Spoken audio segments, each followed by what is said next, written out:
Sometimes you're better off dead. There's a gun in your head and it's pointing at your head. You think you're mad, too unstable, kicking in chairs and knocking down tables in a restaurant in a West End town. Call the police, there's a madman around.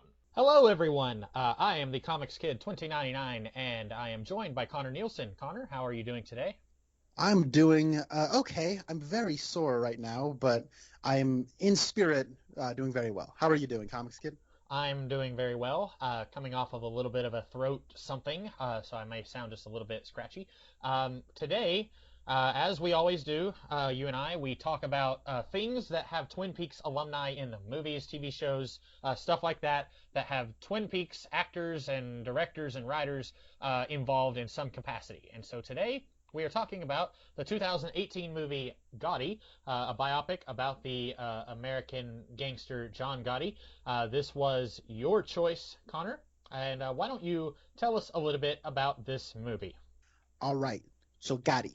Okay. Use people's got to know what Gotti is about, and Gotti is about John Gotti. I can't do that. Forget about it. I can't do that the whole time. But use people. So Gotti is, as you said, a biopic about notorious gangster John Gotti, starring the one and only John Travolta. It also includes a cast of Kelly Preston, John Travolta's real-life wife, as John Gotti's wife. I think Victoria is her name. Mm-hmm. A bunch of actors that I think I recognize, but Chris Mulkey, who played Hank Jennings in Twin Peaks, is here as a guy named Frankie. Or Frank, because John Gotti also had a son named Frankie. Anyways, the point is this movie has a 0% on Rotten Tomatoes. I love this movie. It's a personal Nielsen household favorite. And it's basically just like a what if we tried to frame the life of John Gotti as a Scorsese movie, specifically Goodfellas. And I think it's really funny that this came out a whole year before The Irishman came out, because as I was watching this movie with my brother last night, I was joking that you could just have like screen grabs of scenes from Gotti and corresponding scenes from The Irishman and just say who wore it better. So I don't know, like so it's hard to describe this movie because it's a complete tonal mess, or it's a structural disaster too. And the first, I would say, just over half of this movie is like a series of episodes in the life of John Gotti as he rises from being a low-level enforcer to becoming the Don of organized crime in New York City. Mm-hmm. And then a little less than half of it, the back half, is a more structured movie that is sort of about his unraveling and how he was eventually sent to prison. And it's all told with a cheapness that is adorable. It is all told with a lack of craft that can inspire you that, you know what, maybe if I make a movie, at least it won't be as bad as Gotti. I'm curious to know what you think about this one, Comics Kid, because I love this movie. This is one of those so bad it's good kind of classics for me, but I also know a lot of people who just think it's really boring and really bad and don't like it at all. So I'm curious how you felt about this one. I would like to equate this to a bedroom experience. I've never watched The Godfather. I've never watched Goodfellas. I don't think I've really watched any mobster movies before.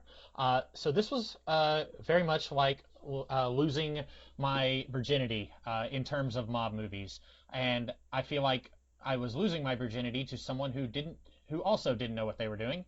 And so it was a rough ride, but we both had fun. But I felt a little queasy at the end. You're gonna kill me, dude.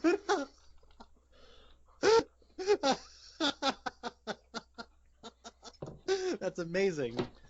I'm glad you like that.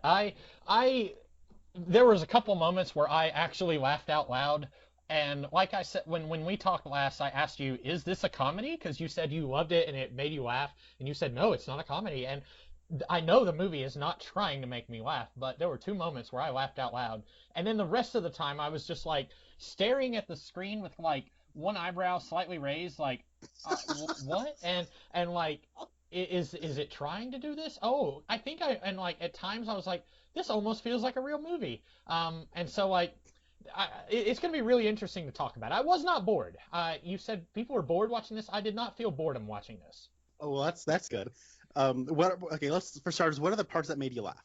The very, very beginning, John Travolta is like out on New York. It's at night. He's like right in front of a big bridge, and he turns and looks directly at the camera, and he says, "My name is John Gotti. This is the greatest city in the world. And if you're in this life of crime, there's two things that are going to happen to you. You're either going to go to prison or it's going to kill you. And both happened to me."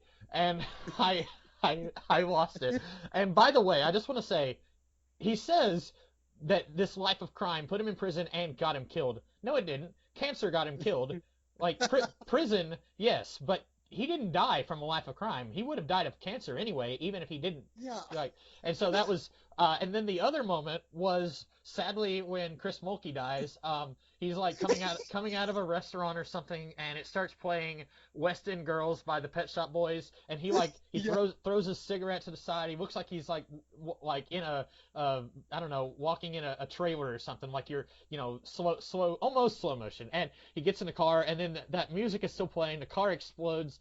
And then his friend or whatever, he's there, and he's like, "No!" And he's like stomping around, like throwing a tantrum, like, why?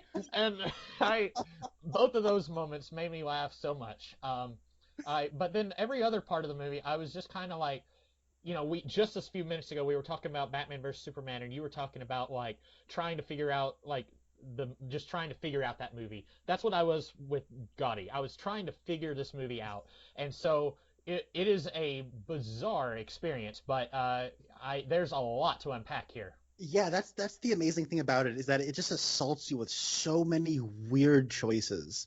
One thing that like I realized on this viewing that I hadn't on previous viewings, yes, that was a plural, Mm-hmm. is this movie has two framing devices. Yeah. So like you said, there's the cold open where John Travolta has like a "oh, I didn't see you there" sort of style opening where he's narrating the movie from beyond the grave. And then so he has like his big mic drop moment where he's like, I did both, and then title drop Gotti. It's a little bit below center, which just makes it adorable. Like the title itself is not centered in the frame properly. And then like Pitbull music is playing. It's like getting you hyped for a movie about John Gotti. And that opening credit sequence I could unpack for like an entire day. I love it. But after that, it then like you have a little bit of stuff about like how John got started by killing a guy in a diner, and then it jumps to the present, or like somewhere in like the early 2000s, or maybe in the 90s. I can't really remember. But then it's sort of this thing where John Gotti is older and he's bald, he has cancer, and his oldest son, John A. Gotti, is coming to visit him in prison, and they're having a conversation, and then that conversation that they are having is sort of how they frame the episodic vignettes, is through that conversation. But then you also get his voiceover throughout it that I assume is his voiceover that he's delivering from beyond the grave at the beginning of the movie. It's so weird. Like this movie feels like it went through four different directors and like four different creative teams, and like whatever is going on, it just like all of the results are on screen, and it's so weird. This was directed by Kevin Connolly, who I've never seen another one of his films, but I'm familiar with him as one of the characters on the show Entourage. He plays the character of Eric, I think is his name, and I've only seen the Entourage movie, but I just think it's really funny that like one of the dude bros from Entourage tried making like a dude bro gangster movie, and it's just like the funniest thing I've ever seen in my life, because it's about what you would expect from that. It's so funny. Did you have anything to like add to that, or like something you wanted to like say? Because like I don't know, like that's just something I noticed this time around. The timeline stuff was very weird. It took me a while to get into it, especially at the very beginning. I felt like it jumped around a lot more than it did in the last like Yes. three-fourths. There is one scene where he's in prison, and then it shows him, he says, "and then I got out of prison, and I had to ask my son, where's our house?" And he says, "Hey, son, where's our house?" He says, "It's right around the corner, Dad." He says, "All right, I'll see you inside." And then he parks in the driveway, and then he's like hugging the family and like kissing his wife, and the kids are just watching him kiss his wife. And then it says, "But then I had to go back to prison because of that hit that I did earlier in the movie." And I was just thinking, like, for efficiency's sake, did we really have to have him be in prison, spend 3 seconds out of prison, and then go back to prison? Like, that was so bizarre, and it felt like they had filmed a whole bunch of stuff. Maybe didn't even film it, like they weren't even sure how it would be edited, and they were like trying to figure that out. Like, I'm curious what the script looked like, and if the script is jumping around as much as the movie is, or if that's a choice of editing. Because that's a weird editing choice right there, where it's like you could have just cut the Yes. 3 seconds there. I don't think the movie gains anything by having him get out of prison, kiss his wife, and then get sent back to prison.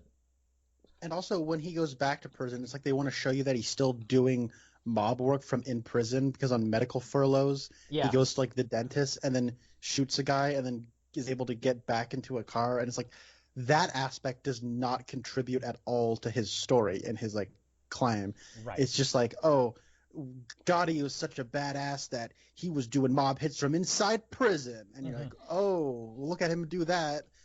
But it doesn't add to anything. It's so weird. And you're right, like that thing, like every time I feel like, okay, I'm gonna pay attention to what's happening here. And every time I do, it's like I'm like, so he gets out of prison for like 4 seconds and then he just goes back to prison, but he's still man, yeah, it's weird. Speaking of the dentist, I was reading some trivia on this movie, and according to the Internet Movie Database, this movie was sponsored by the American Dental Association. Really? That's what it said, and I immediately thought of like, do the dentists really want their good name and reputation like hinging on this movie? Like, I'm a dentist and I'm helping a gangster go out and do hits by like air quotes like performing, oh, not a cavity in sight, Mr. Gotti, go knock him dead. Like, that was weird. Um, Yeah, I want to like to that point, like you always know you're in for a good time when there's like seven production like logos at the beginning of the movie and you mhm, recognize zero of them. yeah, I feel like I don't like I would love to know the production history of this movie because like you said, like you don't know, like you'd like I want to know what the script looked like because mhm, like early on when it's just like jumping through all of this time and like the timeline is so botched, it feels like you're right. They didn't know how this was gonna look like as an ending product, and that's why I was saying like it feels like it has like three different directors went through it. But like also when that many production companies get attached to one movie, it's usually because it's like being thrown around or like a movie has to like switch studios, which happens every once in a while. Like Titanic was originally going to be a 20th Century Fox film, but it went over budget, so James Cameron switched studios and went to Paramount. And so like that's very unusual. This one, it's like every D-list production company in Hollywood like shopped this around or something. And I guess that brings up to probably what this movie is best known for in some circles. Do you know where I'm going with this? the movie One pass. of the Yes, one of the production companies is that was funding this movie was MoviePass. So, for a little history lesson for the listeners, MoviePass was this flash in the pan concept somebody had where they tried doing the subscription service for movies, and basically what would happen is you would pay a monthly fee, and then they would send you a card in the mail, MoviePass would, and you could go see any movie at any theater at any time, and you only had to pay like a certain amount of money a month. And in 2017, they lowered the the the the, the monthly rate to $10 a month, and you could go see one movie a day all month long. And I, Connor Nielsen, hopped on this opportunity because I remember I would tell people about this, and they said that doesn't sound like a sustainable model. And I said, you're absolutely right. This isn't going to last forever, so I better use it while it's still here. Now, MoviePass is history because, as you would imagine, they went into skyrocketing debt because they had to cover the expense of like as much as high as like $350 a month for one person's subscription to cover the movies, while they were only getting $10 from subscribers. They were one of the producers of this movie, Mhm. and they are a notoriously kind of shady company, as it has been come out in over the last few years. And one thing that they did was that they had little by little lost their pull. And so basically what they tried doing is they had a lot of people subscribing to MoviePass, and they wanted to start a sort of mob style use of mob tactic enforcement on movie theaters of all these people are using MoviePass to come to the theaters, so we want you to like give us a little bit of a cut of the concessions. And if you know anything about movie theaters, they make about a third of the income from ticket sales, and movie theaters make a whole lot of money on concessions and beverages and snacks and all that kind of stuff. That's why they're so expensive when you go to the movie theaters, because that's how they stay in business. And so having a movie studio that's hemorrhaging money, trying to strong arm them by saying, we're not going to if somebody wants to get on their movie pass and they want to go see a movie, well, movie pass is not going to be showing that movie at your theater, so they'll go somewhere else or something like that. So give us some of your popcorn money and we'll let you go. And as you can imagine, the theater company said, take a leap, man, we don't care. And people saw that MoviePass was not, you couldn't go see, for example, Red Sparrow. You couldn't go see Red Sparrow at a local theater, so you didn't use your MoviePass. You just paid for it, and then so people started unsubscribing from MoviePass. But one of the things about this movie that is so funny is like the ad campaign that MoviePass was starting to get desperate about was, so this movie has a 0% on Rotten Tomatoes. Because it's very, very bad. And I can't imagine anybody like unironically recommending this movie. And what they did, though, was they ran an ad campaign after this came out. This movie had like a 90-something% audience approval rating on Rotten Tomatoes. And all of these accounts that were like a week old just loved this movie, Comics Kid. And there was nothing shady going on there. And they said their ad campaign was, who are you going to trust, the critics or the fans? and so they tried like doing a whole thing for this movie, and this movie bombed hard and nobody saw it. But this movie just sort of in that MoviePass way sort of has this undying history attached to it. Yeah. When you told me that it was infamous because of MoviePass, I'd never had a MoviePass membership, so I didn't know anything about it. I assumed it was like, a gift card, like you can go to McDonald's and buy, a $5 gift card and give to someone, and then just like, hey, it's like going and getting a free movie or whatever. So when you told me that it was tied to MoviePass, I assumed this movie was like from 2000 to 2005. I had no idea it was from 2018, which, we talk a lot about like how a movie like, the Venom movie, how that felt like it was from like 2004. This movie feels like it's from an earlier time, but not in a good way. Like it feels like with this just being a 3-year-old movie at this point, this movie I feel like should have been better than what it was. Yeah, and like that's the thing is, it feels like it's like a straight to DVD movie from the early 2000s, because you've not seen like Goodfellas and The Godfather and all that. This movie, like there are like a few scenes that feel like they are just doing scenes from Goodfellas, and I mean, no offense to Mr. Connolly, but he's no Scorsese, and the budget is so limited that those big scenes don't have like the sprawling effect they're supposed to have. For example, later in the movie, like the mob is sort of cleaning house and they're just offing a bunch of people. Like somebody in like a cop uniform shoots somebody in their car. There's a person who's getting out of their car in front of their house, and like their kid is looking at them from the window as they get shot. And those are the two people you see get killed. And like this like kind of solemn music is like playing, like this like a power ballad, and like the guitar is wailing, and you're seeing these people getting shot in slow motion. There's a part in Goodfellas where Robert De Niro's character plans this huge heist, and then he just cuts everybody out of it and starts cleaning house and just killing everybody, and like they're finding bodies for the next several months. And it's a montage set to the second half of Layla by Derek and the Dominoes. Now, I actually hate the second half of Layla by Derek and the Dominoes. I think it's repetitive and annoying, but that movie actually makes me like it, and that whole sequence is really cool. And it's like just like 5 or 6, just body after body after body after body after finding in like freezing trucks and in the trash and like all over the place. and it does feel big and sprawling. Like all of these people are getting killed, and like Samuel L. Jackson's character gets shot in slow motion by Joe Pesci, and like all of that's happening. And then in this movie, it's like they're like, we're gonna do like that Goodfellas scene, and they only had like 2 people to kill, but they're still trying to have it have that huge emotional impact of, oh man, the house of cards is falling down. All the people are like they're cleaning house, and it doesn't have that effect at all. It's just like laughable because it's like 2 people you don't know at all just getting shot in slow motion in scene in like places you've never been. Yeah. I felt like that was like, this feels derivative, even though I haven't seen what it is deriving from. But yeah. Yeah, wait, have you seen Community? Yes. Okay, there's an episode of Community. Sorry, what were you gonna say? I was just gonna say I've seen the first 2.5 seasons basically. I think in that, like, my brother recently watched through all of Community, and there's an episode where Abed like gets like some work in the community college cafeteria. Yeah.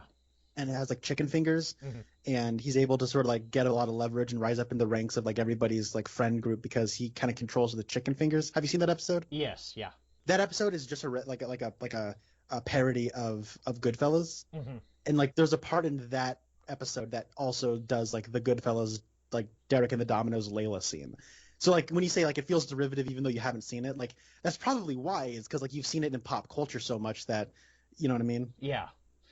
You were saying this movie felt like it had like several directors, and you wanted to know the production history. Another piece of trivia from Internet Movie Database: you may not believe this, but according to the Internet Movie Database, this movie had 58 producers. I have no idea. I have no idea what that means. If that means like someone just like signs their name but doesn't do anything, or if there were 58 people trying to tell Entourage guy how to do his job. I don't know, but I thought that was mind-boggling. That is staggering. I think IMDb, like it, like under the producers thing, like there's normal producers, there's executive producers, there are co-producers, there are line producers, like there's all different kind of producer roles, but it like 58, like my jaw like actually opened wide when you said that, because that is like unprecedented. That is insanity. Yeah, I don't usually know much about what the producer does in a movie other than like I'm paying, I'm helping to fund the movie is what I understand. I may be wrong, but like I don't know what 58 producers could be doing on this movie.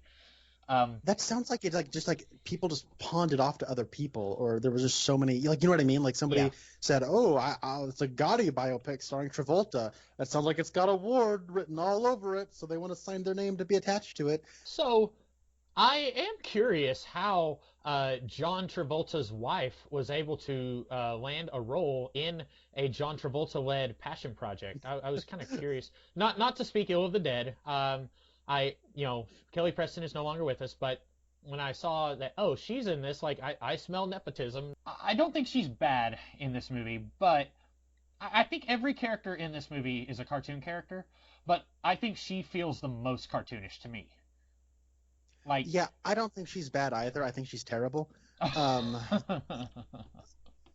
My God, John, they're going to get you. Like, she sounds like Fran Drescher. Like, it's insane. Yeah.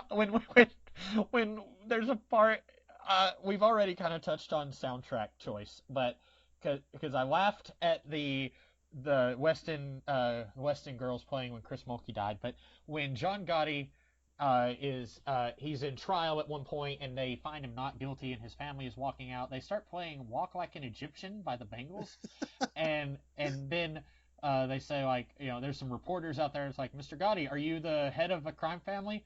And I just thought, like, this is stupid. He just got found not guilty. Why would he then say, "Yep, I am"? But then he said, "I'm the head of this family." And they said, Mrs. Gotti, what does your husband do for a living? And she said, "He provides." And I was just like, oh, like I was, again, I said earlier, I felt queasy. Like, that, it reminded me a lot of The Nanny. And I was like, I don't even think this is, like, the same dialect, but I guess kind of. But I was just, I think part of it is, with all these other guys, we get to see them agonizing about, oh, this is the right thing to do, and family, that's what makes it so powerful. But then, like, with her, she's just there to kind of nag. And so, like, she feels more like a cartoon character to me than all these other guys. But you're right, like, the accent was pretty grating. Yeah, so Kelly Preston shows up in a lot of John Travolta movies, and this feels like stunt casting of we got great actor John Travolta to play as iconic gangster John Gotti, and like I feel like this started off with like award consideration, like this is gonna be like Oscar bait, like this is only gonna be John Travolta's next comeback, and his wife's gonna be there, and it's gonna have like that angle going for it, and she just shows up in a handful of scenes to, like you said, be a cartoon character, and it's so weird. Oh my god, I'm sorry to anybody listening to this. Like this conversation is probably like the least structured thing they've ever heard in their life. But like if you ever watch this movie, like it's like almost impossible to try to structure a conversation around it. Yeah. Because it is so disjointed and like at points random. Like I said earlier, there are like the first like half of this movie just feels like a series of vignettes and like episodes. Like I was in prison and then I got out of prison, but then I went back to prison and did some hits for the mob. And then that part of the movie is just over. Mm-hmm. And then after that, like it concerns something called like the Angelo tapes or whatever. Yeah. And that whole section of the movie, is like incomprehensible to me because it is people sitting around rooms where the audio is mixed so poorly and everybody is talking over one another that you can't understand what's happening unless you have like subtitles on. Mm-hmm. I still don't understand what happens in that. And they're introducing like characters, like a bunch of characters at once, like their names will pop up on screen, and you're like supposed to remember who these people are. And it's like I'm not kidding, like 10 characters in like the span of like 2 scenes, and it's so like overwhelming. And they just start talking about people and like, introducing characters through dialogue, and you're supposed to like be keeping up with all of this, and then that part of the movie is just over, and a lot of those characters don't really become important until much later in the movie when they could have just introduced those characters, later in the movie. But they all introduced them there, and then like this is the part where I'm saying like it feels like this was all like it went through 5 or 6 different directors. I'm just going to increase the number of directors who worked on this movie every time I bring that point up. But like later in the movie, you have like a part where John is in jail, and then he actually gets a conviction because one of the guys he went to jail with rats on him. And because of that, he but like when that guy who rats on him is speaking in court, he explains what the Angelo tapes were. So it feels like director C came on board, got the footage about the whole like Angelo tapes like episode of the movie, and was like, this doesn't make any sense. So he like has a character show up to just explain the movie from an hour ago. Mm-hmm. Yeah. And I'm like, okay, I finally understand what the Angelo tapes are. But like that's so irrelevant by this point. So it was like, was this originally supposed to be like non-linear, where it's jumping between that part of the movie where somebody's explaining it and like the past? But then they realized in editing that then you would have 3 framing devices at that point, so they just stopped doing that. Like it's so weird, and yeah, that was a part of the movie that stuck out to me this last watch. Not only that, so I thought for a second, you were going to be talking about another part in a court scene. So there's one part, a little less than halfway into the movie. John Jr., we're going to call him Jr. because his real name was John A. Gotti. And I guess I should point out, I think this is actually based on a book written by John A. Gotti. That was John Gotti's son. But I'm just going to call him Jr. That'll make things easier. But the book, I think, was called In the Shadow of My Father. And then Pitbull, I think, does a song called In the Shadow of My Father at the end of the movie. But about halfway through the movie, Junior he's doing some mob work, low level stuff, and he brings some money to one of his dad's friends, and then another one of his dad's friends says, "Let me tell you about your father." And then he says, this one time he got arrested and it was my fault. And then he says like, something, I don't know. And then it cuts to a courtroom scene. And then it shows a date at the bottom of the screen. And then we find out in that courtroom scene, the guy who's talking to Junior, we find out that he is an FBI informant. And then John Gotti is mad, and he says like, and the guy, he's like crying, and he's like, don't kill me. And John Gotti says, how can I kill a ghost? And then later in the movie, Gotti is talking to someone else, and we find out that he had that guy assassinated, the one who was an FBI informant. So here's my question: when did these 3 scenes happen? He's I know. Like he's talking to Junior and he says, "Your dad got arrested because of me. Like your dad is all about loyalty." But then in the courtroom scene, we find out that the guy is an FBI informant, and then later we find out that guy. So is it he's arrested. Is it courtroom scene is A, he's talking to Junior, and that's B, and then some point later, Gotti decided I'm gonna have him killed now. After he seems like he's hanging out with us and he's up at the bar chilling with my son and I'm over here playing cards and then I'm gonna have him killed. Like it's impossible to actually decipher this movie. Yeah, because it tries doing the whole non-linear thing, and it like look to all the aspiring teenage filmmakers out there who love Christopher Nolan. Hey, I was one of you. I still love Christopher Nolan, but like, don't try to emulate Christopher Nolan. Like do linear stuff first, because like this feels like somebody like, oh, it'll be cool, it'll be non-linear, and we're gonna jump around in time, and certain like you'll find out some information, and we'll jump back to actually fill in the gaps, and we'll jump back to the present. When I was watching the movie, I was assuming that this played out like chronologically. That I think his name is like something boy. Willie Boy, yeah. Yeah, Willie Boy, and he was just saying, yeah, your father got arrested because of me, and like we never saw that, and then him like getting outed as an FBI informant was like chronologically after that, and then him getting shot was also after that, and like that's like the Willie Boy episode of the movie. And like you're right, but it could be in a different order. Like it's so poorly constructed. I don't understand how this happened. Can we talk about like just soundtrack in general, because this is the part of the movie that really makes it feel like it wants to be a Scorsese movie, where Scorsese loves having his wall-to-wall soundtrack music. We talked about this a little bit in Boogie Nights, where like every scene has like a pop song in it. And like this is also in like a lot of Quentin Tarantino movies, and it's especially in like a lot of Scorsese movies, where you kind of know what time, like what year you're in just by whatever song is playing. And there are like half the scenes that have pop music in this movie, Comics Kid. I don't know if the song is playing in the scene or if it's just playing over the scene. Yeah. Did you have that? Because that scene we were just talking about, where Willie Boy is talking to Junior, there's a song, I can't remember what the song is, but it's playing, and it sounds like it's just playing in like the bar they're hanging out in. And then, but then when Willie Boy starts talking, but they're talking like Willie Boy and Junior are just talking like normal people, and their audio is mixed louder than the music. But then the music like goes away, but all the environmental sounds, like people like shuffling cards or like clinking like their beer bottles or whatever, that's all there, but the music goes away. So I'm thinking, was the music never there to begin with in the scene? Because like the song like just gets drowned out like mid song. Like it's really confusing. I don't think I had that as much as you.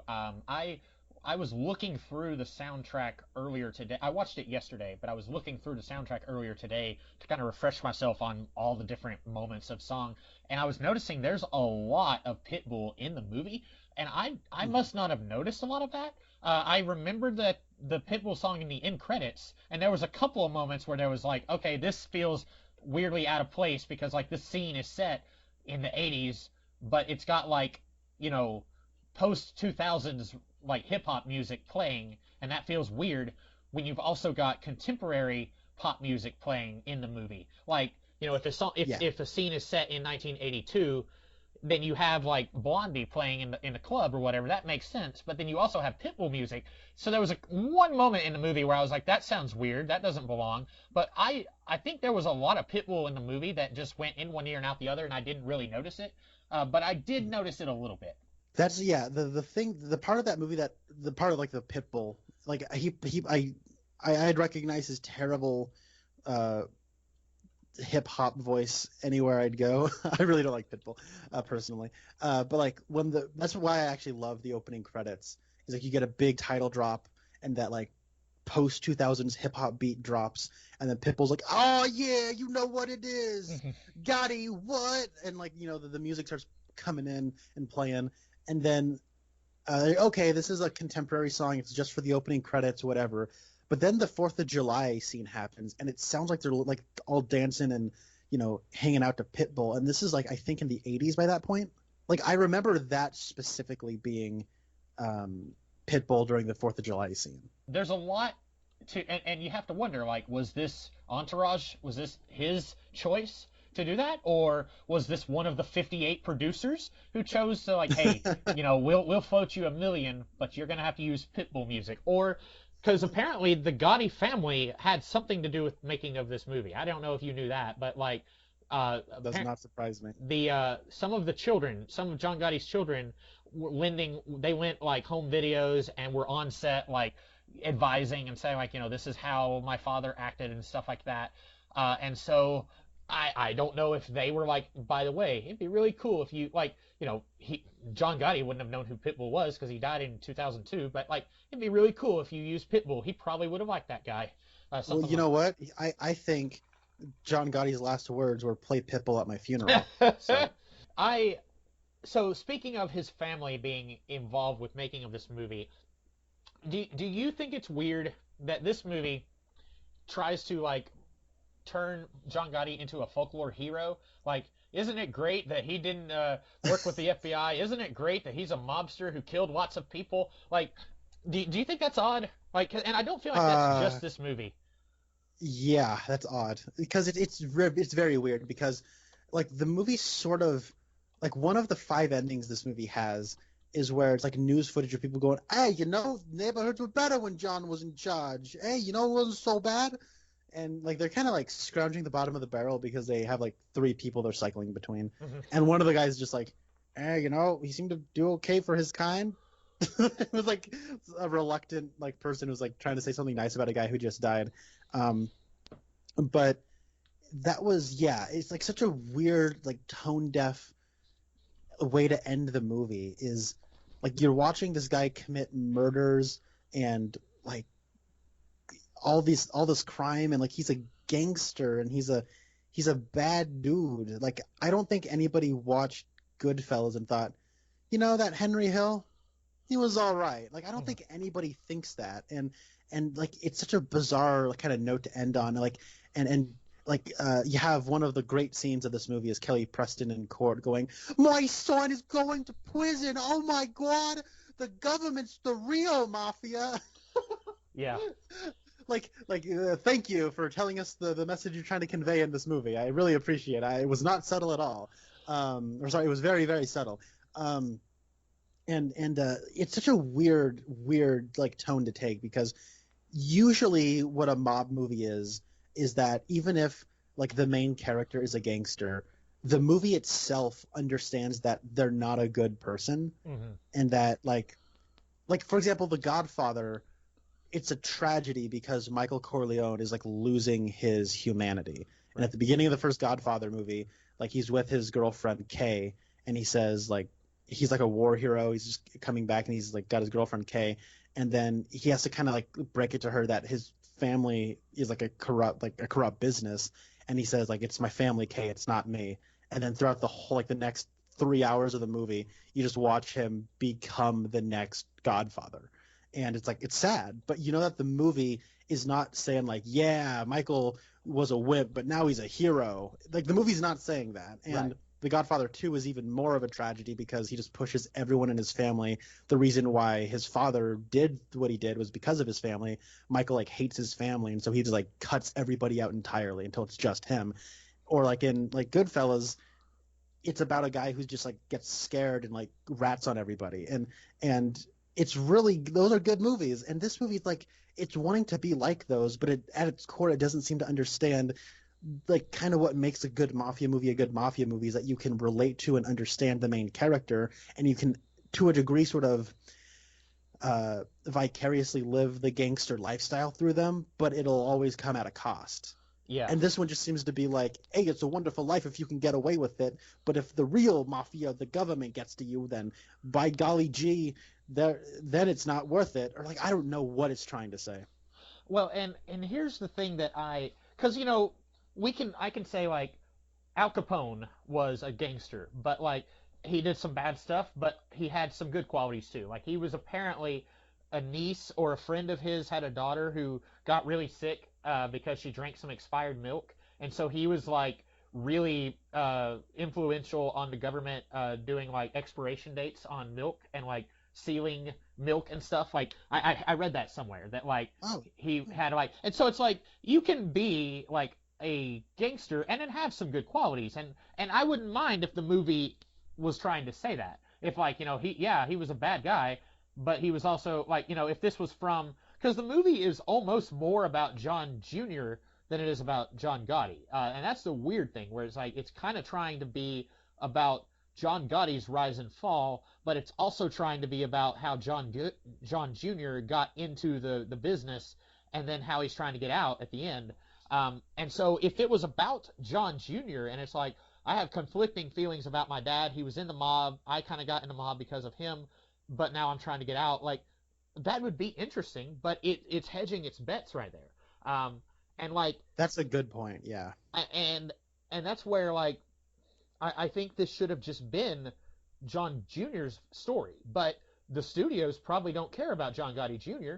They want to make a movie about the infamous Teflon Don, and Yeah. so you have to have scenes with the dad. And the also, I feel like if you don't know anything about the mafia, and I don't really, I mean I knew I'd heard that somewhere about Al Capone, but like I don't really know what the mafia does. I just know, like, if you watch this movie, they don't make it clear at all. It's like every crime that's committed in this movie is about how to run the business, but it's not the business itself, if that makes sense. Like, we have to kill Paul because Paul is weak and Paul is not a good leader.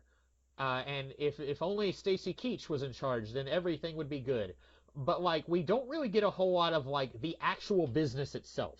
Like, at one point, Junior comes and brings a wad of bills to John's friend, and then he's like, hey, this kid, he's an earner. I used to give him $5 to go to the candy store. Now he's one of the earners for the family. And I'm like, what does he do? Is he blackmailing people? Is he robbing stores?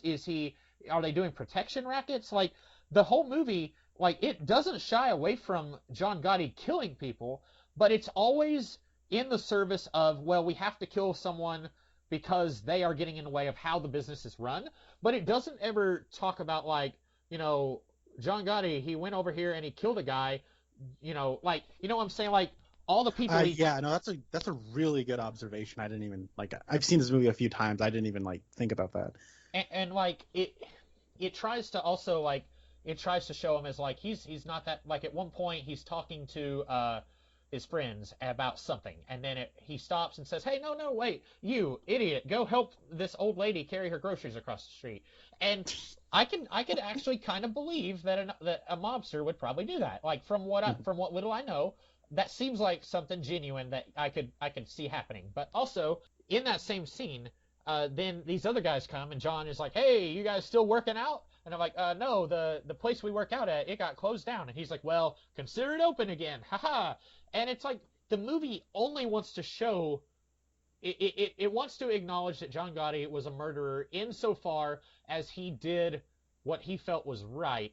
And then it wants to show him as this good guy who's watching out for his town. But they have to know that there was more to it than that. They have to know that some of the people he killed, it probably wasn't like, I'm killing this guy in the family who is a threat to the family. It was probably like, I'm killing this innocent police officer or something like that. Yeah, and I wanted to actually talk about those scenes. The scenes that take place on that sidewalk are my favorite scenes in the movie. They're so inept that they make me laugh heartily every time. Because you're right, like, at that point in the movie, it's like, we've seen him kill people, blackmail people, rise up in the ranks, but hey, you know what? He was actually involved in the community. How do we convey that?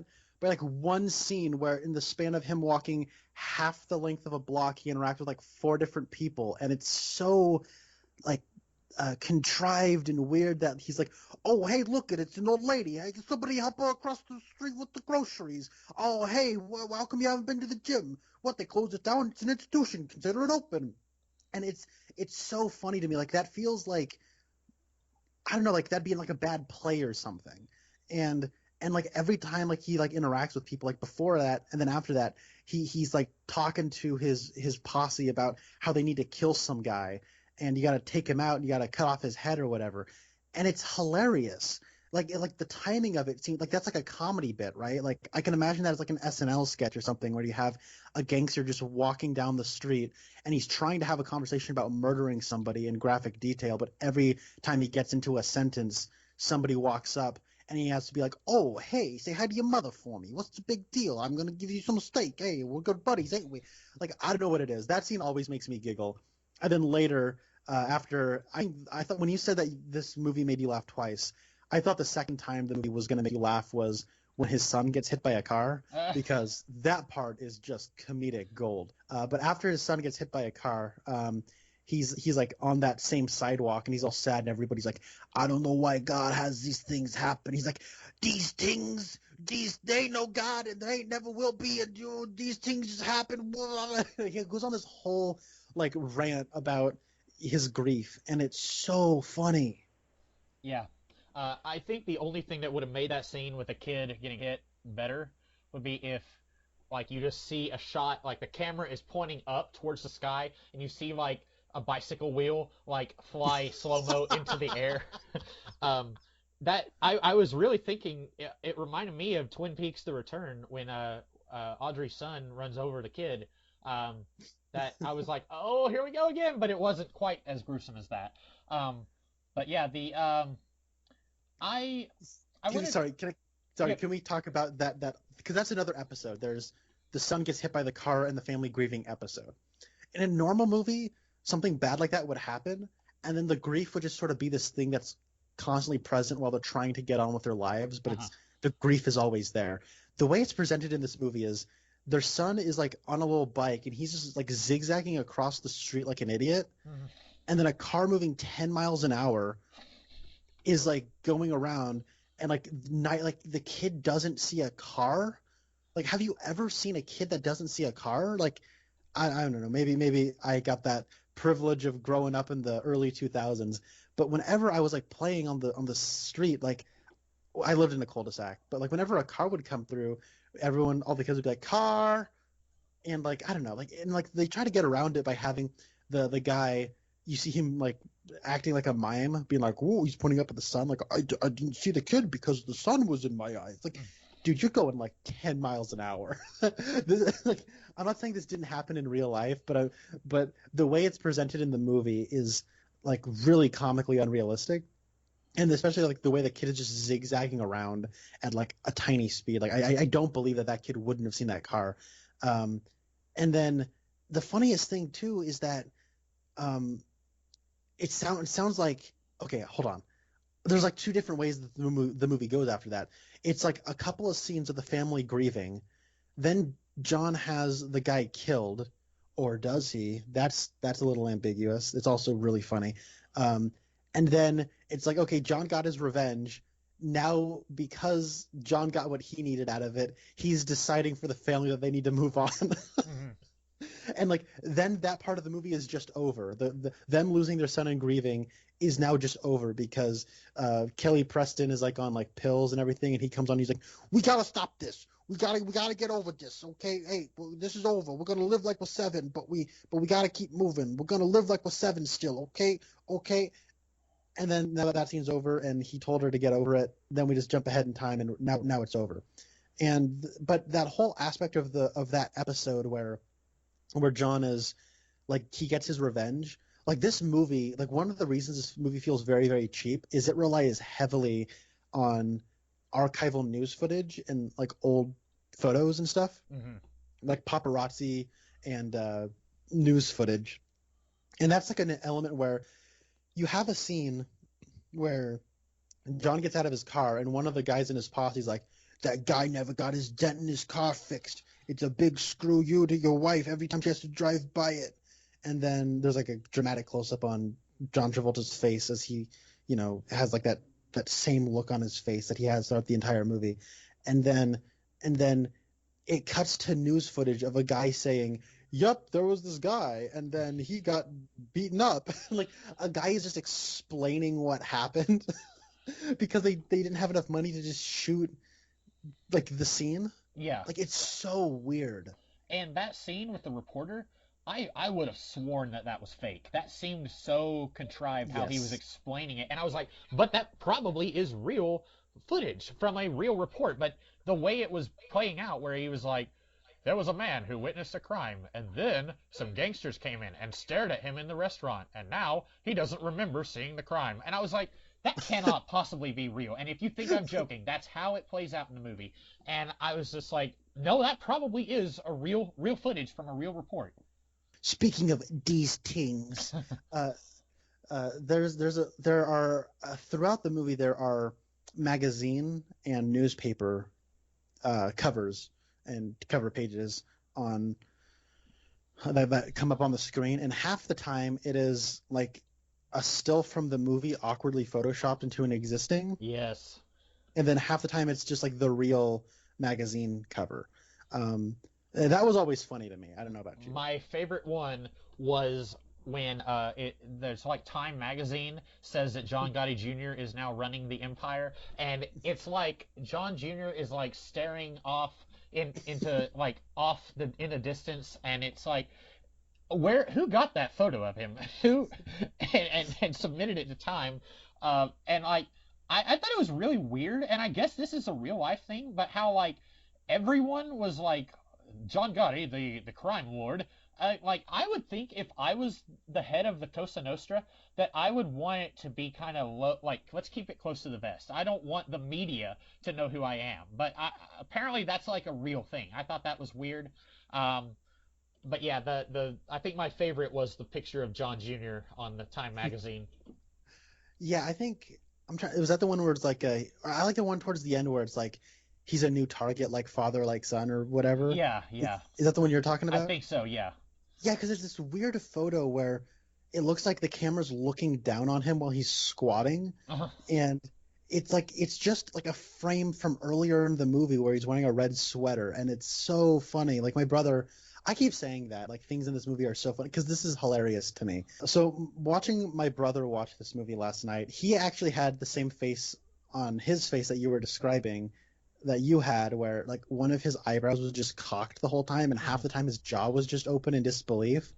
And like the part where he's at home and then the feds come on in and knock his door down and arrest him, where like the pop song is playing all dramatically, Spencer just turned, he's like, this is so lame. There are so many things that I'm trying to think about in this movie to talk about. So the Twin Peaks connection here is Chris Mulkey. Now I picked this because of Chris Mulkey, in large part due to as an apology, because we have, I think, picked him one other time before, and it was me. I picked Whiplash because of him. Now I love Whiplash. I know you weren't a fan, but I felt a little bad about that because Chris Mulkey is in one scene of that movie, and I knew he had a bigger role in this movie than he did in Whiplash. And when this movie was starting off, I thought, oh no, did I do the thing again where he's only going to be in one scene of this movie? He shows up relatively early on, but he has a pretty minor role until one of the episodes where he helps John kill Neil or Paul or I think whatever. Paul, yeah. Yeah, he helps him kill like the head of the families, and then he helps John get into that role that they killed the other guy. And then the Chin finds out about it and then has him blown up in a car in, like you said, one of the funniest scenes of the movie.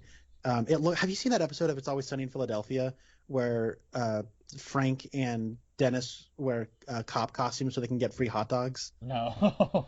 So Frank gets like he finds in a junkyard, he finds like an old cop car, and then they drive around in cop uniforms, and at the junkyard they find a junkyard cat that Dennis adopts, and he calls him Agent Jack Bauer. That's the name of the cat.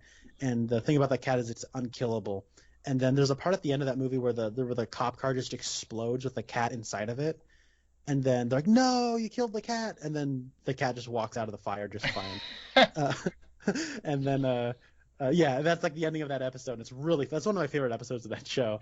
The way the car exploded felt like that episode. And I just half expected Chris Mulkey to just walk out of it and go, whew, tell me about a hot day in New York, am I right? Something like that. But I was just saying, like, he's like one of the prominent supporting players of like an episode of this movie, and so I was happy he ended up playing a larger role than I had kind of feared he might. Yeah, he's pretty good.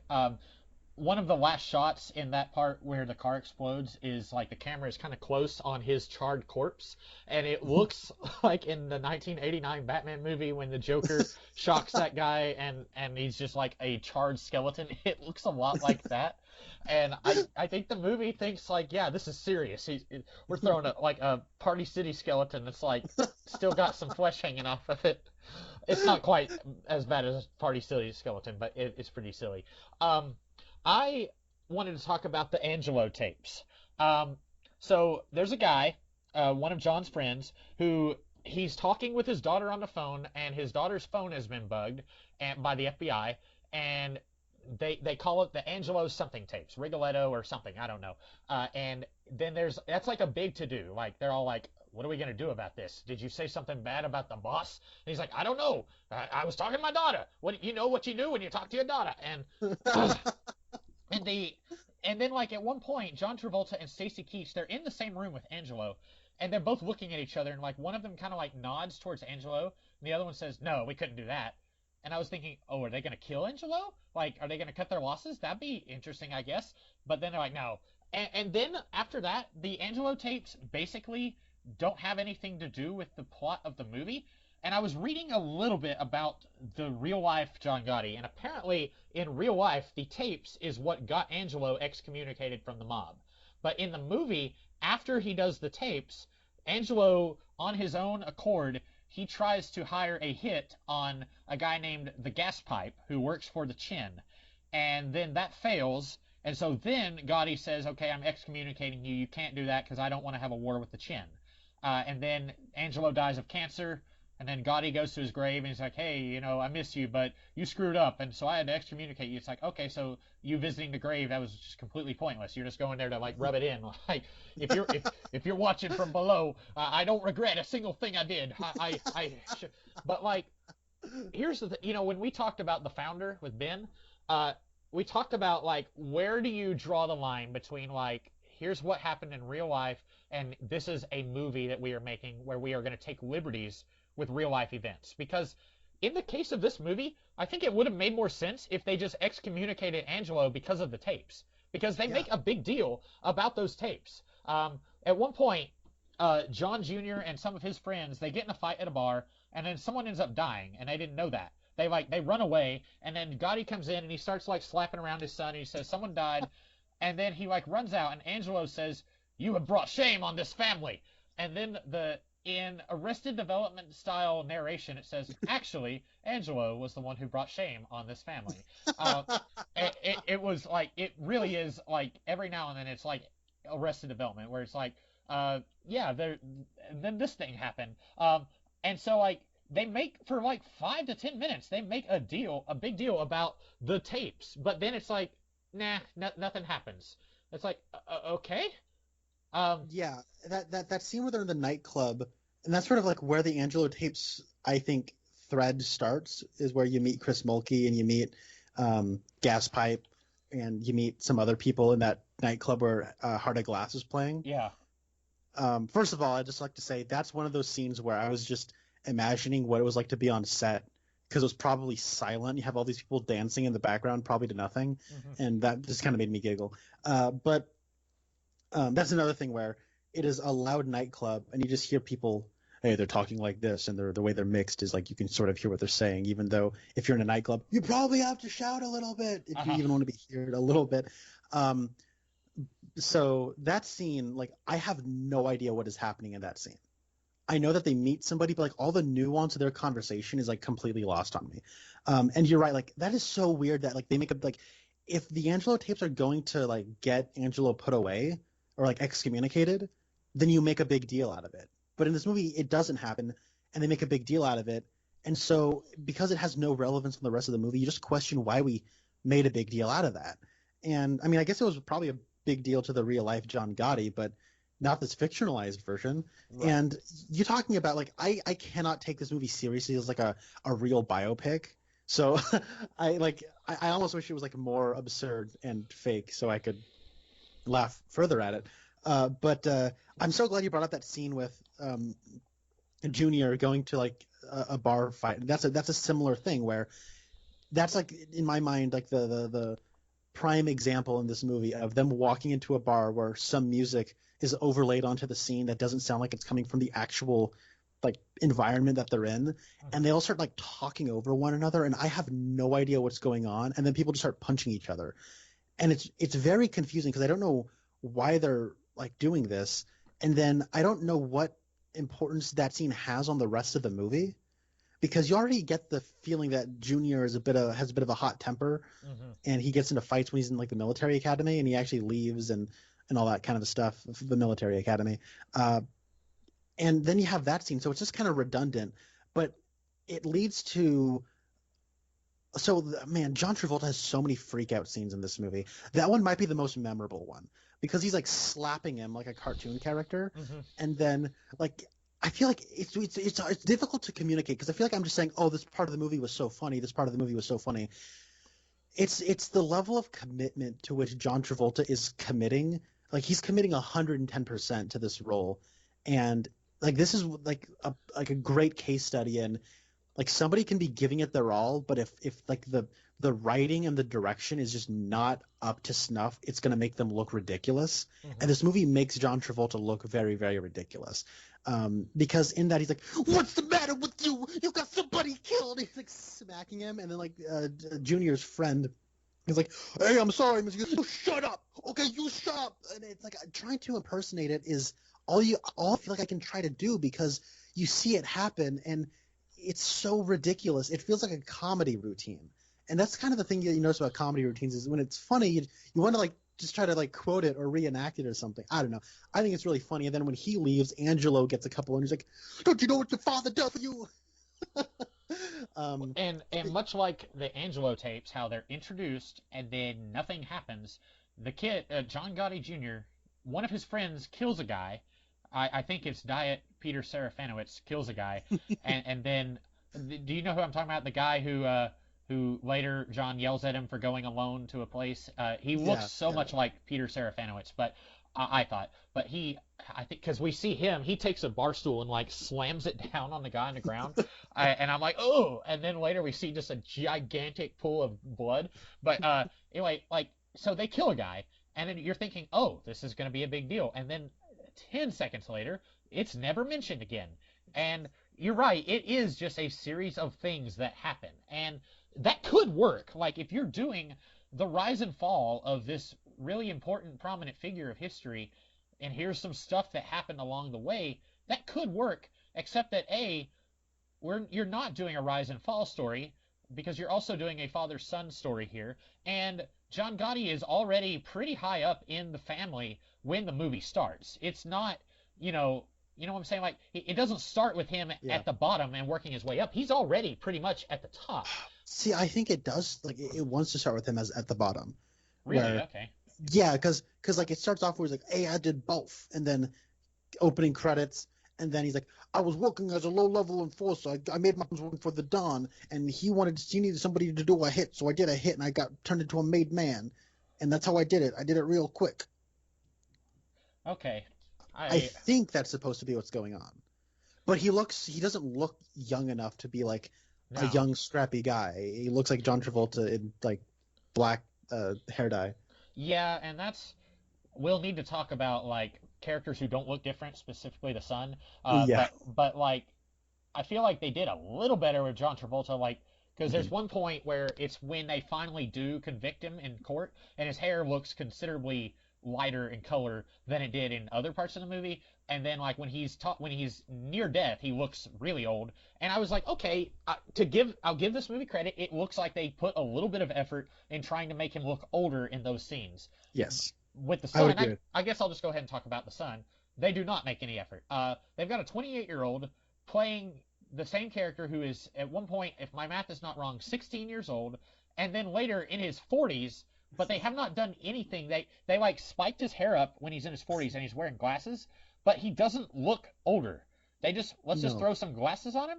And some actors you can do that. Like Christian Bale in Batman Begins, like when he has his hair combed over, he looks younger than he does when he has his hair slicked back. But that does not work with this guy. This guy still looks like he's like in his 20s when he's playing a kid in high school, and then in his 20s when he's got kids who are like 10. Like At the very end, they put some like powdered sugar in his hair to like make him look a little older, but it just looks like he did something with his hair. He still looks like he's in his late 20s. Yeah. Um, I I feel like there was. Do you think that that actor who plays the kid? Do you think he's good? Um, See, I don't know. I feel like nobody in this movie like comes across as good, except maybe Chris Mulkey and like Stacy Keach and people who've just been doing this for so long. They're just sort of on autopilot, and their autopilot is good enough. Um, with him, it's like I see a kid trying, but I don't think he's like particularly good or anything. I don't know. Like I always feel bad for that actor whenever I watch this movie. Okay. I How do you feel about him? I didn't think he was great. I they give him a lot of material, but I never really.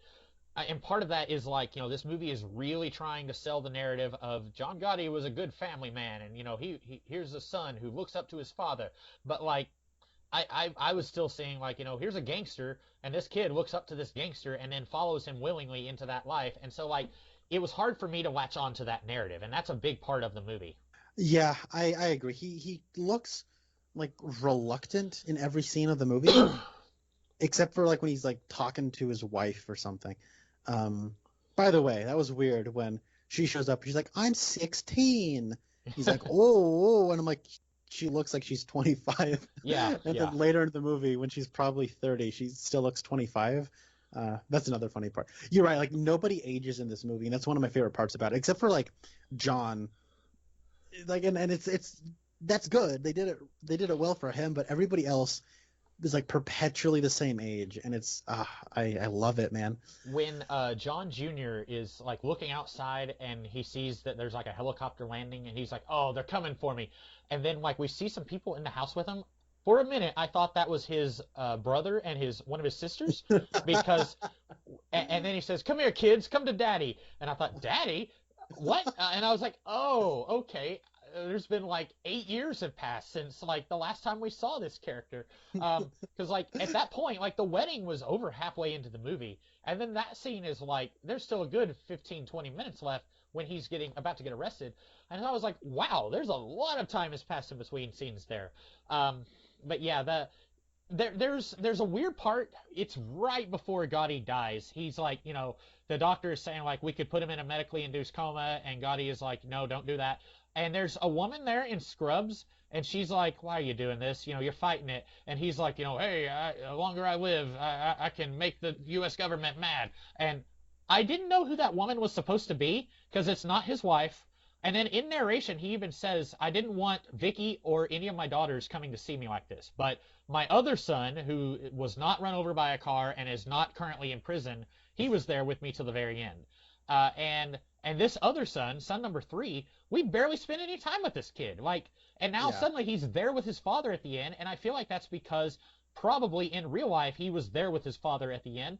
But then you have to make us care more about this kid at the beginning of the movie, and that's where like this movie either needs to play with the truth more and like be more creative with the truth, or just give us the facts, but don't do it half and half because I feel like this movie is like, wait a minute, who is this woman who's like she seems close to him. She doesn't seem like she's just a doctor who's saying like, hey John, why are you doing this?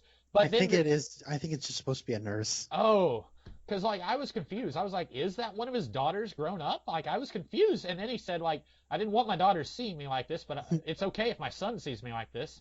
Um, I don't know. That I thought that was weird. That it is weird. So I got a couple of moments that just kind of make me laugh about this movie. I don't know. Whenever I think about this movie, I think about these key moments. Um, the part where Angelo gets excommunicated and then he has to like leave their little hangout den. Um, with every step he takes, his shoes squeak, Hmm. and I feel like it's supposed to be comedic. And I don't, man, I don't know. Like it's supposed to be this sad scene where Angelo's in the family and then he dies. I'm sorry, he doesn't die, but he's excommunicated. This is the last time you'll ever really see him. And another scene I love is the one you're right where John just goes to his grave to be like, "Hey, what you gonna do about it? I don't feel bad. I did what I had to do, Angelo. Get off my case. You're dead." It kind of reminded me of that scene from Twin Peaks where Donna goes to Laura's grave and it's like, it's almost like they didn't bury you deep enough. Yeah. But I also think the part where they assassinate that one guy in front of the steakhouse, like the mob boss in front of the steakhouse, Yeah. while Elvis Presley's Silent Night plays, is I keep saying this, and I don't mean to sound like a broken record, but it is one of the funniest things. And then, like, Chris Mulkey is inside the diner smoking a cigarette, and for all I know, he could have just been like Michael Scott and just said, "Looks like we'll need to clean up on aisle 5." Put out like but he says something like, "Yeah, I don't think he's coming to dinner tonight." And he put out his thing. It's supposed to be this cool, like, badass mafia one-liner, and it all feels like a very perfectly constructed parody. Like when John is in the car and they're driving by the dead bodies of the people they just shot, I have expected him to roll down the window and just throw a rose onto the corpse or something, like, because that, like, I don't know, it's man, I don't. How do you feel about that scene? Because it's one of those scenes I always remember about this movie. Well, it was weird to me that, like, so there's one guy there who's working for Paul, and he's like, hey, listen, Paul wants to break up the crew. And I don't even know what that means. Does that mean that, like, he's going to send Chris Mulkey to, Chicago, and he's going to keep John here in New York, and he's going to send Angelo to Florida? Like, I really don't know what it means when he says he's going to break up the crew. And this guy's like, it's nothing personal. Paul, he just got to do what he got to do. And Chris Mulkey keeps, like, looking over the guy's shoulder, and you're hearing gunshots inside the restaurant. And the guy's like, and by the way, Paul's running a little late. And Chris Mulkey says, Paul's actually here, but he's not going to make it for dinner. We got to go. And like, I'm thinking, okay, Chris Mulkey is literally witnessing this assassination. He can see it from where he's sitting. And this other guy who's sitting like a foot away from Chris Mulkey cannot hear the gunshots outside. And then also I was thinking, like, is Chris Mulkey going to be like, whoa, I am very shocked that this assassination has happened? But he doesn't. He's like, nope. It happened. I knew it was going to happen. So, like, at that point, I would have thought that I was thinking Chris Mulkey was going to kind of be surprised, so that this other guy who was working for Paul, so that he could, like, well, we don't know who did this, but hey, let's nominate John Gotti to be in charge. You know what I'm saying? Like, I thought that was a little weird. I thought he would, like, act surprised or play some kind of part. Instead, it comes across like he's very aware of the situation that's going on, and he's, like, actively participating in it, which he is. Right. I think that this whole movie would have been more interesting if it was more focused on the war between John Gotti and Paul. Because there's that, it's, about 20 minutes of the movie where John keeps saying, like, Paul, he's never, where is Paul? He's not here. He's not running things. All these other guys, they're getting their hands dirty. And he keeps telling Stacy Keach, like, you should have been in charge. And Stacy Keach is like, that's just the way it is. And, I find that to be interesting, because it's not that John Gotti is power hungry. He genuinely believes that the family would be stronger if Stacy Keach was in power. And so it's not that he's trying to secure power for himself. And then even with Stacy Keach dead, I get the feeling John Gotti isn't doing this like so that, mwahaha, I'm going to be in charge now. He's doing it because he genuinely believes that the family is in danger if Paul is still in charge. And so I thought that was really interesting. Unfortunately, I think Paul has one line of dialogue in the movie, and at one point they were talking about how we're going to have to kill Paul, and I was like, wait, who is Paul? And I genuinely, I had to pause the movie. I went to Google, and I looked up Gotti, 2018, Paul. Couldn't find anything. And I was like, okay. And I went to Internet Movie Database and I looked up Paul, and it had a picture, it had an actor and didn't have his picture. So then I looked up that actor, still couldn't find anything. And the guy is like in a minute of the movie. I think that would have been interesting if they just zeroed in on that. Like if, this Paul guy, he's got designs for the family, and John Gotti has different ideas. And then, and at one point Stacy Keach says, this isn't going to work unless you get all 5 of the boroughs on your side. The boroughs? There's the Bronx, there's Brooklyn, and he starts explaining to John Gotti, he says, as you know, the 5 boroughs, and I'm going to tell you what they are for the audience that's listening right now. But yeah, I get that, like, John Gotti Jr. was involved with the making of this movie to an extent. They probably were looking at the book that he wrote as source inspiration, but I wish they focused less on that, because I'm not interested in any of that, and more on John Gotti's actual rise to power. I think that would have been a better thing. The movie, it's weird because like when the movie starts, it's like it has too much movie that it's trying to cram into the time that you have. So you think this is going to be like a delirious, way too fast paced, like assault of information on you constantly for 2 hours. But then the movie does kind of mellow out once it becomes about going to prison and everything, and then just feels so dragged out by that point that you're right. You just take one part of John Gotti's life that you can sort of that frames itself and structures itself well as like a film, and then you can like put stuff from before and maybe some stuff from after in Gotti's life into that if you want to try to encompass like the spirit of his life and what it kind of ultimately amounted to and how this event kind of maybe defined his life.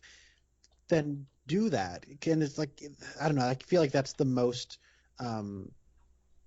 commercially reliable way of doing something like this. And I think it probably would have made for like, if nothing else, a better movie. Because like anything could be better than this. I've called this movie like a masterpiece of bad. I think that like I wish all bad movies were this good. I wish all bad movies were like this incomprehensible and like, but it's like going for broke, even though it has no money. Like it's already broke, but it's still going for broke. And I don't know. I wish everything was like this, like entertaining to watch. It is entertaining. We've talked about how incomprehensible the movie is and how just basic storytelling is completely eluded with the making of this movie. But we both had fun with it, right? Like I had a good time watching it. I'm glad you did. Yeah, I had a grand old time. I only had a couple more minor things to mention. One, my final piece of Internet Movie Database trivia for tonight. You may find this enjoyable. There were initial talks with John Travolta to star in Gotti the Musical with John Woo at the helm. But due to scathing negative reviews of this movie, the musical was canceled. I don't even know what that would have been like. I'm just Hold on. I have so many questions about that. Would Fire this away. be like a movie or a stage play? Because John Woo is a film director. Right. When I heard John Woo, I thought the same thing. I was like, well, I guess that would be a musical movie. But John Woo is not known for like musicals. He's known for like intense action stuff, right? Yeah. And so that's weird that they would want John Woo to do a musical. But whenever... So wait, hold on. Like, I'm sorry to interrupt, but like, would they want to like, oh, John Travolta just loved this character so much he wanted to reprise the role of John Gotti for a musical? Would it be like a sequel to this movie because they canceled it because of this movie? Like, what? Before I got to John Woo's name in that very bizarre sentence, I thought, okay, this is going to be like Cats or Rent, where it's like a play that's just constantly on. I can't see John Travolta doing that, but maybe it was just going to be like, based on this movie, here's a play with different people doing it. And then the movie was not good, and so now we're not going to do that. But then again, John Woo's name is in there, so it's like I don't know why you would get John Woo, a famous film director, to do a play like that. So I don't know. That's like the weirdest. Like honestly, when I woke up this morning, I did not expect to hear those words. Yeah. Also, I know I said that was the last Internet Movie Database. Speaking of music, apparently, what's his name? Frank Stallone was in talks to play John Gotti, but he insisted that he sing a musical, that he sing at the end of the movie, and they said that they felt like that was not in spirit with the movie. And so also we're considering doing a musical, Gotti musical starring John Travolta. That's hilarious. I like Frank Stallone. Like, if you're gonna get a Stallone to do it, why would you get Frank Stallone? Like that. Anyway, I only had one more thing. Did you have anything else that you had to add? I just have like several parts of the movie that make me laugh. Okay. They have like this one shot of the chin that they use like 3 times. They just like flip the image. Yeah. Like then they use the mirror tool several times. It's was where really he's funny. like where he's dressed in like a bathrobe and he's walking around outside and he's talking about like, oh, the chin is pretending to be a crazy man, and then he keeps showing that, and I didn't understand it any of those times. Yeah, it's like it's shown one way, then they just like mirror the image. I love the part where Stacy Keach is like, "No, John, stand down. As long as I'm alive, I don't want you to do anything about it." And then the very next scene is, so anyway, Stacy Keach died of cancer. Yeah, yeah. And they're all at his funeral, and that's where like Chris Mulkey becomes kind of a central character for a second. And I don't know what it was. The first time I watched this movie, that scene is like where my brain broke, and I just started laughing hysterically. And it's like that scene isn't particularly funny. It was just like realizing what this movie was, I think. Yeah, and that was another moment where I thought, oh, they're going to go in this direction. And then they said, nope. Like, I thought, okay, like when he said, as long as I'm alive, you're not, I thought John Gotti was just going to pull a gun out and just shoot him and say, like, I'm sorry, Stacy Keach, I know you're my friend, but I got to do what I got to do. You know, this is the life. Bing, bada boom, you got to do what you got to do. Yeah. That was a very perplexing moment for me as well. Oh, I love the part where, like, I would be shocked if this was a real thing that happened, where in a courtroom, a person outs an FBI informant in front of a person who could have him assassinated. Yeah. That was, like, hilarious. And the guy going, "That's a goddamn lie!" He was just flipping out. And then, I don't know how it's possible, but in that scene, John Travolta is somehow overacting while he's underacting. Like it's so hard to describe because like his body is just like sitting there and it's supposed to be like he's like ignoring him or whatever, but his face, and like it's weird because his face is just doing what it's doing in every scene. He's like kind of has that like he looks like a dog or something. I don't know. It's hard to describe his face in this movie, but like he's just sitting there and he's like statue face, but you can tell like he's stressing all the muscles in his face so he looks like kind of pissed off while he's trying to look like he's not pissed off. Mm-hmm. And I don't know what it is. Like and his body is all stiff and it's like he's overdoing it while he's not doing anything at all. And that part is so funny to me. I feel like with this movie, you could any frame that John Travolta is on screen, you could just like pause it and use it as like a thumbnail, as like a goofy thumbnail. Like oh my word, this movie is a treasure. My favorite too. Anytime he smiles, John Travolta has the creepiest smile. I don't know if you've ever seen the movie Old Dogs, but there's one part where John Travolta has like a Joker smile, like he's taken something wacky has happened to him and his face is stuck in like a terrifying rictus grin, and every time he smiled in this movie I thought of that. I was like, oh no. There's one part where it's right around the time when he does the assassination while he's going to the dentist and he comes back and he's signing his name without looking at the paper that he's writing on, and he just smiles, and I was like, ah! And I don't remember the other time that he smiled, but it's always like, don't do that, stop. Like it's like you're looking into the abyss, and you're not meant to look into the abyss, and your mind just barely breaks for a minute, and then it snaps back, and you're like, what just happened? Like that's what it's like looking into John Travolta smiling. The white abyss of his smile. Yeah. I heard a critic describe John Travolta's performance in this as he's just doing Alec Baldwin's Trump impression. I don't hate his performance. I don't know where you fall on this, but I know I said everyone is a cartoon character in this. I think there is some acting in this movie. The parts where they're grieving because Frankie died, I'm like, okay, I feel for them. You know, they're actually trying. The movie is bad, but it's not necessarily because of Travolta's performance that it's bad, right? Yeah, no, like it's bad because it's poorly directed and like it's completely haphazard. And like I said, Travolta is committing like 110% to this, and he only looks so ridiculous because of how poorly constructed the movie is.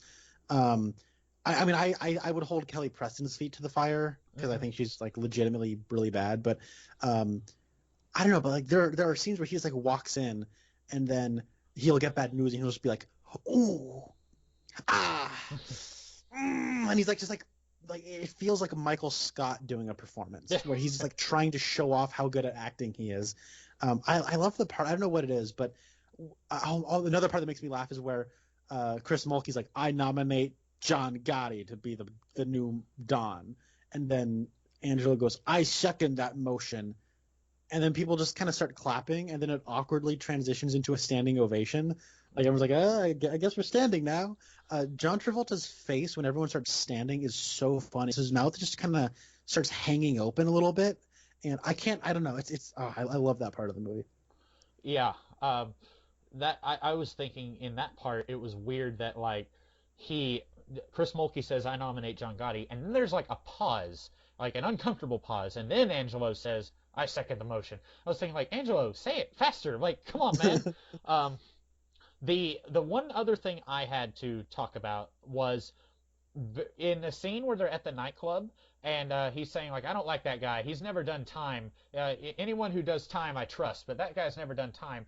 And then he even says to Chris Mulkey, hey, you trust that kid? And Chris Mulkey kind of nods his head like yeah, I trust him. And then just when I was thinking that was completely pointless, why did they include that in the movie, then that guy ends up turning coat on them and like turning evidence to the FBI, and I was like, oh, okay, there's like one piece of screenwriting in this movie that is actually like the Chekhov's gun thing, like they set something up in the beginning and then they pay it off at the end. I was just, the problem is throughout the entire movie we get no sense that that guy is untrustworthy. The only reason that they're setting up that he's untrustworthy is because he betrays them, but throughout the movie he doesn't act untrustworthy. So it feels shoehorned in when they're setting it up. Yeah, no, that's a good point. That's a good point. Yeah, I quickly just wanted to mention just a quick technical things. I think it's funny how like this movie, like a couple of the scenes actually look pretty good, like a normal movie, and then every other scene looks like kind of slapdash and slapped together. Like the scene where he kills the guy at the diner at the very beginning of the movie, that actually looks pretty good. Like when he's sitting all alone at a table and there's like light coming in and there's like a lot of smoke in the air and there's like shadow coming off of him. That part I was like, oh, this looks like a real movie. But then like the part where he arrives home for 2 seconds before going back to jail, that scene is like weird. There's like a green filter over everything, and like the lighting is weird, and I don't know.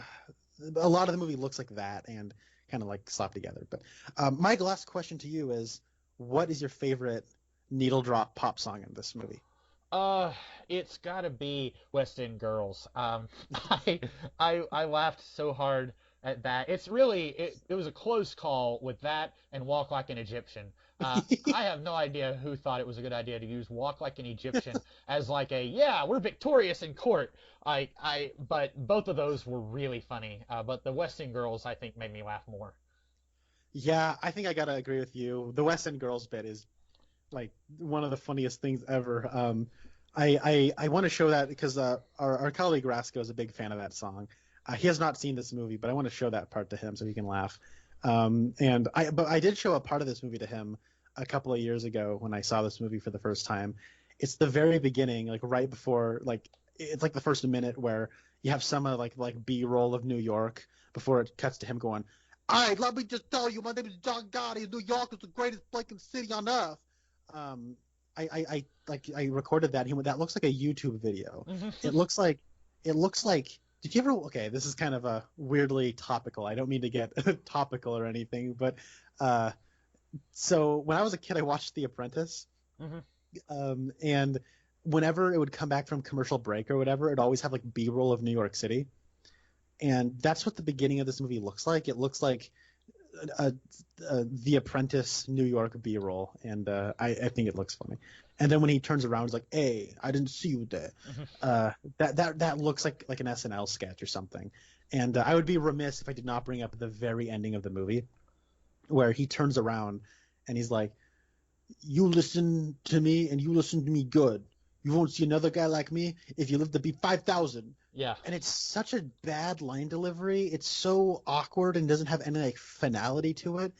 And then like before you can really like listen to like what he has to say really sits with you, he's already like walking off camera. Like John Travolta's just done with the project. Yeah. And then it's just over. And then like the credits start rolling and you think, "Oh, that's it? Okay." And then this time, last night, my brother and I watched till the very end. And did you see the very end of the credits? This movie is dedicated to Frankie Gotti, who died. You know, the kid who got run over by a car. Yeah, I didn't see that before. I bet Frankie Gotti is looking down and he's just like, I'm so glad that wonderful piece of cinema was. I'm glad people are gonna think of me when they remember that movie. I am so glad. Yeah. I mean, even if this was a good movie, would you really want your like 10-year-old brother to be to his memory to be associated with like people getting murdered? Like, does that seem like a good idea? Not really. Okay. No, personally, if you ask me, I don't think so. How did you feel about that very end bit with John Travolta?